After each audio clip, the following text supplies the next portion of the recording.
नमस्कार दोस्तों,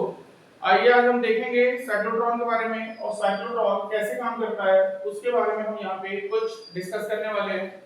और साइक्लोट्रॉन हम यूज किस लिए करते हैं? अगर किसी आयन की वेलोसिटी यानी किसी चार्ज की वेलोसिटी बहुत ज्यादा इंक्रीज करनी हो तो उसके लिए हम साइक्लोट्रॉन का यूज करते हैं। साइक्लोट्रॉन में दो डीज लेते हैं, हाफ डी, ये देखिए मतलब डी, हाफ डी कहेंगे, इसको डी कहेंगे, है ना। तो दो डी हमने यहाँ पे लिया है और डी लेने के बाद मैंने इसको क्या किया, एक ये स्ट्रक्चर है, इसको मैंने 2D में यहाँ पे बनाया है। ठीक, इस 2D में क्या हुआ है कि अगर आप ध्यान से देखेंगे तो मैंने एक एसी सोर्स से इसको कनेक्ट किया हुआ है, साथ ही साथ मैंने यहाँ पे इस तरीके से डॉट दिखाया है। इसका मतलब कि मैग्नेटिक फील्ड लाइंस पीछे से बाहर की साइड आ रही है, यानी बोर्ड के अंदर से पीछे की साइड से बाहर की साइड आ रही है। इसका मतलब यह है कि बोर्ड के पीछे मेरा क्या है, नॉर्थ पोल है, और इधर की साइड साउथ पोल। इसको बनाया कैसे मैंने, तो मैंने क्या किया, ये ले लिया और एक मैग्नेट लिया हॉर्स शू शेप का, घोड़े की नाल उस शेप का मैंने एक मैग्नेट लिया इस तरीके से, उसको हॉर्स शू कहते हैं। उसके बाद मैंने क्या किया कि एक तरफ उसका नॉर्थ पोल है और एक तरफ उसका साउथ पोल है, और इसके बीच में मैंने क्या कर दिया, इस डी को इंसर्ट कर दिया। इस डी को इस तरीके से, मेरा आर्क शेप में मैग्नेट था, उसके अंदर उठा के मैंने डी को ऐसे इंसर्ट कर दिया। अब इस डी को पेनिट्रेट करते हुए मैग्नेटिक फील्ड लाइंस इधर से निकल रही हैं, तो इधर साउथ और इधर पीछे इसके नॉर्थ, तो इस डी के पीछे नॉर्थ पोल है, सामने साउथ। अब मैं अगर आपसे ये कहता हूं कि एसी जो सोर्स होता है, एसी करंट, उसकी साइकिल इस तरीके से होती है, यानी वो पॉजिटिव और नेगेटिव दोनों साइकिल वो बनाता है। तो इसका मतलब AC source positive negative cycle, अगर नेगेटिव हाफ पॉजिटिव बना के एक कंप्लीट साइकिल पूरी करता है, तो इसका मतलब जितनी पॉजिटिव करंट उतनी ही नेगेटिव। तो यहां पे अगर आप ध्यान से देखिए तो हमने जो है एक बार फॉरवर्ड इधर इलेक्ट्रिक फील्ड जनरेट किया E, और एक बार पीछे की साइड इलेक्ट्रिक फील्ड जनरेट हुई E। तो इसका मतलब ये हुआ कि इस इलेक्ट्रिक फील्ड, इस गैप के अंदर जैसे ही आपका ये चार्ज आएगा या आयन आएगा, वैसे ही इसके ऊपर चार्ज का कुछ ना कुछ आवेश होगा, यानी Q होगा, है ना। उस पे आपका क्या होगा, एक फोर्स लगेगा जो कि इलेक्ट्रिक फील्ड की डायरेक्शन में लगेगा, और इधर की साइड QE लगेगा इधर, और जब ये इधर से इधर आएगा तो इधर की साइड QE लगेगा। ठीक है, ये कैसे होगा, क्योंकि मेरा एसी सोर्स है, एसी सोर्स पोलैरिटी चेंज कर रहा है, एक बार पॉजिटिव एक बार नेगेटिव, तो एक बार पॉजिटिव में फॉरवर्ड, नेगेटिव में बैकवर्ड। इसी की वजह से इस जब गैप में आपका चार्ज आएगा तो बहुत तेजी से एक्सेलरेट होगा यहाँ पे, और जैसे ही ये डी के अंदर घुसेगा तो इसमें क्या होगा, जैसे इसमें एंट्री मारी इसने, तो यहाँ पे आपका एक्सेलरेट नहीं होगा चार्ज, सिर्फ अपना डायरेक्शन चेंज करेगा। जैसे कि प्रीवियस लेक्चर में आप पढ़ चुके हैं, ये अपना डायरेक्शन क्यों चेंज कर रहा है, तो वो ये समझते हैं, मैग्नेटिक फील्ड लाइन सामने आ रही है और इधर की साइड इसकी वेलोसिटी है। अगर मैं यहां से एक वेलोसिटी ऐसे खींचूं, ऐसे ऐसे, तो आपको पता है ये प्रीवियस लेक्चर में हमने इसको डिस्कस कर रखा है कि लेफ्ट हैंड रूल फ्लेमिंग से लगा दीजिए, और आपका सामने जो है मैग्नेटिक फील्ड लाइन है और वेलोसिटी आपकी, अगर मान लीजिए ये इधर की साइड है, इधर, तो ये ऊपर की साइड फोर्स लगेगा।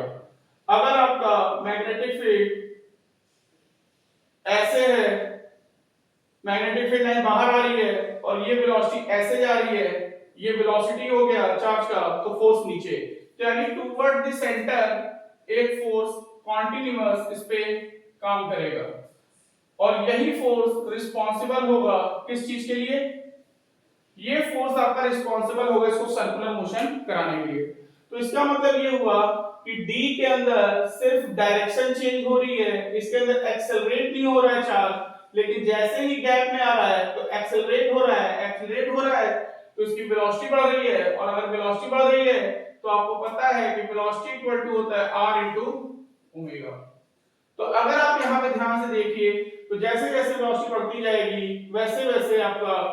क्या होगा कि r रेडियस बढ़ता जा रहा है, और r रेडियस बढ़ेगा तो लीनियर वेलोसिटी, टेंजेंशियल वेलोसिटी आपकी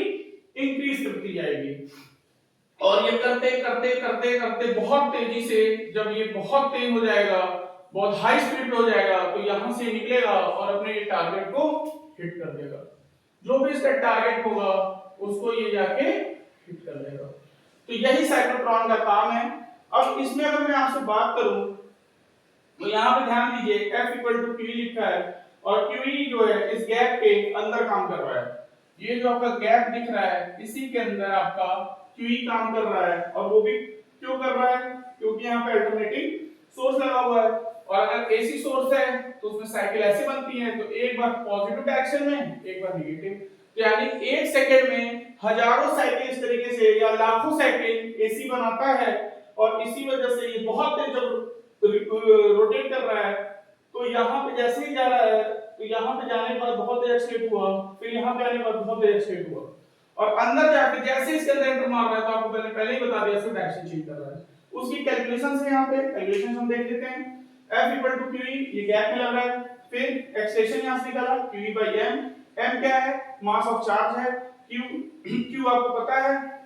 ये 1.6 into 10 to the power -19 आप जो लिखते हैं चार्ज जो भी होगा जिस भी चाहे अगर नेगेटिव है नेगेटिव पॉजिटिव और जो भी उस पे आवेश होगा जो भी चार्ज होगा जो भी आयन का वो आप क्यों लिखेंगे। यहाँ पे इलेक्ट्रिक फील्ड आप इंटेंसिटी हो गया, तो यहाँ पे आपका a एक्सेलरेशन काम कर रहा है और v जो है v इक्वल टू at, इससे टाइम के साथ आपका ये v बढ़ता जा रहा है, टाइम के साथ क्या हो रहा है v बढ़ता जा रहा है, क्यों बढ़ता जा रहा है क्योंकि एक्सेलरेशन बढ़ता जा रहा है टाइम पे, एक्सेलरेशन जो है एक्सेलरेट इसको कर रहा है, जैसे यहां जा रहा है एक्सेलरेट कर रहा है तो टाइम के साथ इसकी वेलोसिटी बढ़ती जा रही है। अब यहां पे बात करें तो v का फार्मूला आपने पहले निकाल रखा है, तो उसका फार्मूला होता है velocity equal to q r by m। अब यहां से अगर मुझे रेडियस निकालना है तो mv बाई q। अब अगर आपने यहां पे mv बाई q किया है,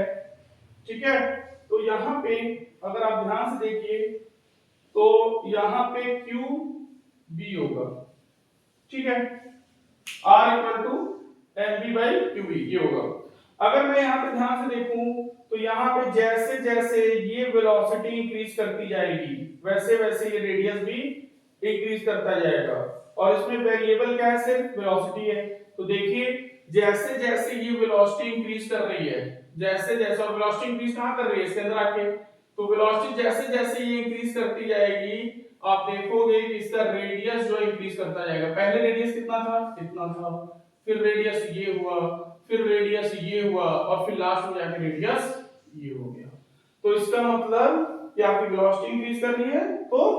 रेडियस जो है यहां से ये इंक्रीज करता जा रहा है। अब यहां पे ध्यान दीजिए मैंने आपसे कहा ओमेगा, तो ओमेगा इक्वल टू होता है QB बाई m। ओमेगा अगर आप ध्यान से देखिए तो ओमेगा जो है समय के साथ कांस्टेंट है, आप ध्यान से देखिए, यानी p equal to r omega में लिखा था तो ये कांस्टेंट था, ये बढ़ रहा था इसकी वजह से ये बढ़ रहा था, v बढ़ रहा था, तो इसका मतलब ओमेगा में आपका रेडियस का कोई रोल नहीं है, ये सारी कांस्टेंट है क्वांटिटीज, इसलिए ओमेगा हमारा क्या है कांस्टेंट है एकदम। फिर अगर और आगे थोड़ा बढ़ते हैं तो आपको पता है ओमेगा इक्वल टू होता है 2 पाई इनटू f। ये फ्रीक्वेंसी होती है, ये एंगुलर फ्रीक्वेंसी है, ये नॉर्मल फ्रीक्वेंसी है। जब 2 पाई f लिख देते हैं तो इसमें जो f होती है जो नॉर्मल फ्रीक्वेंसी होती है उसको कहते हैं, इसको जो है आप एंगुलर फ्रीक्वेंसी कहते हैं। अब ये फ्रीक्वेंसी का फार्मूला यहां से आ जाएगा, f को एक तरफ छोड़ दिए बाकी सबको एक तरफ लेके जाइए तो ये फ्रीक्वेंसी का फार्मूला हो गया। फिर अगर टाइम पीरियड का फार्मूले की बात करेंगे तो 2 पाई m बाई qb हो जाएगा टाइम पीरियड। और काइनेटिक एनर्जी आपको पता है कि जब ये राउंड एंड राउंड इसमें घूमता रहेगा तो जैसे जैसे वेलोसिटी बढ़ेगी इसके पास मास है तो इसकी काइनेटिक एनर्जी बढ़ती रहेगी, तो kinetic energy equal to half mv square आपने लिखा और v आपने यहाँ पे लिखा हुआ है, इस v को उठा के इसमें पुट कर दिया और यहाँ पे जब आपने देखा तो फाइनल आंसर इसका फाइनल रिजल्ट ये आया है काइनेटिक एनर्जी का। तो मेरे प्यारे दोस्तों, मेरे प्यारे छात्रों, यहाँ पे साइक्लोट्रॉन का क्या काम है वो हमने आपको बताया कि साइक्लोट्रॉन कैसे काम करता है और उसका काम ये है कि जो आयंस हमारे हैं उसकी स्पीड को इंक्रीज करा के और किसी टारगेट पे ले जाके हिट कराना। अगर किसी न्यूक्लियस पे हिट कराना है तो न्यूक्लियस पे जाके हिट हो जाएगा। तब तक के लिए नमस्कार, फिर आपसे नेक्स्ट लेक्चर में मिलते हैं मेरे प्यारे बच्चों।